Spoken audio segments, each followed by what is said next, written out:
Parmi les nombreuses institutions officielles, donc subsidiées et instrumentalisées par le pouvoir politique, chargées de promouvoir la littérature en Belgique, il y a la Maison de la Francité qui occupe un immeuble splendide en plein centre de Bruxelles et vient d'organiser une espèce de porte ouverte pour rappeler qu'elle existe, fonctionne, met des salles à disposition, crée des expositions, organise des concours de textes et édite une revue trimestrielle.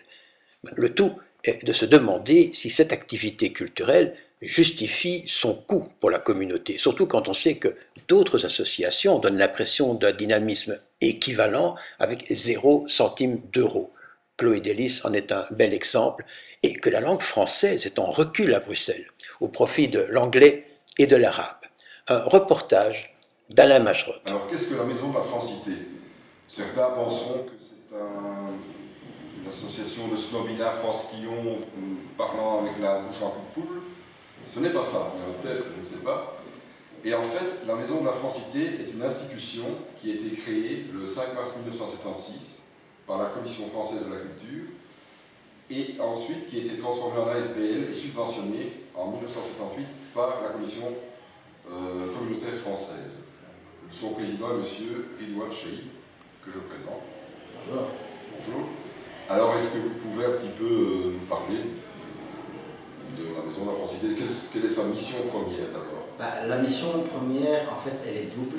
C'est tout d'abord promouvoir la langue française en région bruxelloise et en périphérie, mais aussi pouvoir participer à la promotion de la langue française au niveau international et faire en sorte que démontrer que le français est une langue riche, est une langue qui est une langue dialogue, est une langue qui rassemble, est une langue qui doit être véhiculée.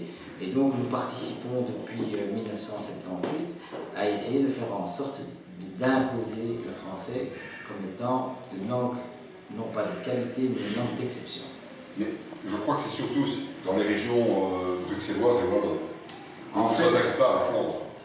Eh bien, bizarrement, je vous dirais que nous avons nos missions premières, nous les développons principalement à Bruxelles et en périphérie bruxelloise, mais nous avons un point de chute en Flandre où nous essayons de faire valoir les activités que nous menons, mais aussi de faire comprendre à nos amis flamands que nous ne sommes pas leurs ennemis, mais que nous sommes une langue qui s'impose et se respecte. Avant 2011, la Maison de la Francité avait un certain nombre d'objectifs, de cibles et d'orientations.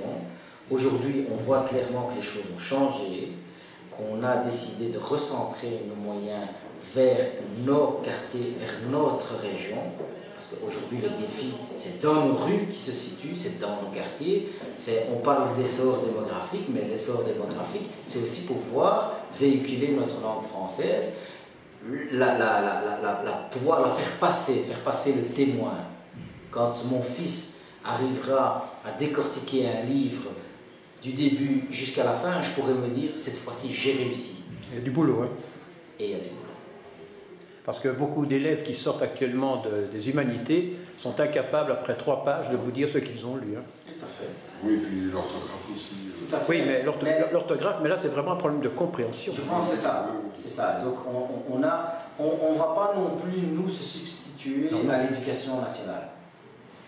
Malheureusement, mais voilà.